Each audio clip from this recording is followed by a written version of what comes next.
keep it on the ice, Joey, because we have to touch on the men's hockey team and their excursion to North Dakota as they took on the Fighting Hawks. In North Dakota this season, they've had a big turnaround, and they're one of the top teams in the country as we take a look at some of the highlights from Game 1 a couple of Fridays ago.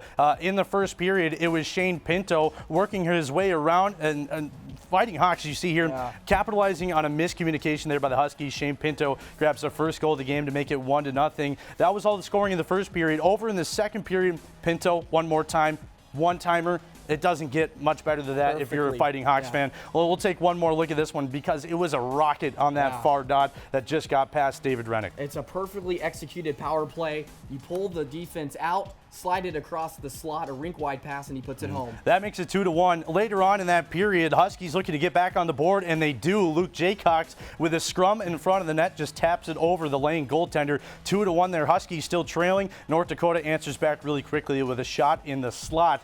Great job there by the Fighting Hawks to make it 3-1. But over in the third period, Nick Paling, sharp angle shot, and he gets it past to make it 3-2. But then the Huskies, they couldn't get really anything else going, and it was Cole Smith for the Fighting Hawks to put an empty netter in to make it 4-2. The number 5 team in the country takes Game 1 over St. Cloud State, 4-2. Luke Jaycox and Nick Paling both got a goal for St. Cloud State. Well, they were going to look to steal one. Switching over to the pool now, because for the 4th week in a row, the NSIC has named a Husky as Diver of the Week. Now, this week, it's not Madison Brinkman, but it's senior Rebecca Stone taking the honor. Following weekend, the Huskies were able to return home after being stuffed from Thanksgiving dinner like you and I were. And Joey, I think the turkey, that helped the squad bounce back as they welcomed in the Lions from Lindenwood University. Hey guys, down here on the Husky bench with freshman forward Zach Wakabi. Of course, your teammates just coming off the ice, bombarding you there. What is going through your mind right now after a big win against Denver?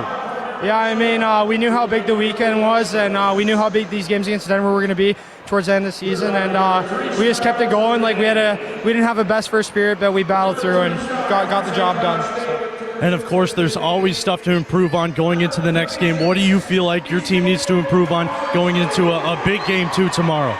Oh, I think just putting together full 60. I know we didn't play that great in the first, but yeah, just staying with it, keep the ball rolling, and yeah, putting together full 60.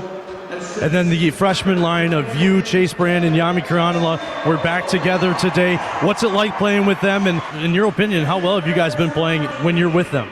Oh, it's great. I mean, we played together for like the majority of the year, then took a little break. But yeah, I love playing with them. I think we all think alike and complement each other a lot. So. Well, congratulations, Zach, and best of luck tomorrow. Appreciate it. Thanks. Guys, a big 5-1 win for St. Cloud State in Game 1 of a 2-game series against the Denver Pioneers. Of course, if you heard that loud commotion, David Rennick got the first star of the game. Impressive performance from him, but what a game. What a game for St. Cloud State. Definitely a different team than what we saw earlier this year when they played them last time back in Denver. Coming up next for the volleyball team, they continue on the road and travel north to take on Minot State. The Beavers, they've had a rough start to the season and are currently 0-12 after the match with Minot. The Huskies will stay in North Dakota and take on UMary as well. 2 members of the men's hockey team were named NCHC Player of the Week. The men's and women's basketball team were able to pick up a sweep here in Hollenbeck Hall in their final home series before the playoffs. Well, this guy was pretty good too. We'll tell you that and more coming up on the sports segment of UTVS News. Coming up after the break, we'll talk about the St. Cloud State football team and how they picked up their first win in 4 weeks. Also, the women's basketball team opened up their season in dominant fashion, and the men's hockey team picked up a series win in Northern Michigan. We'll also hear some words from head coach Brett Larson. All that and more coming up after the break on UTVS.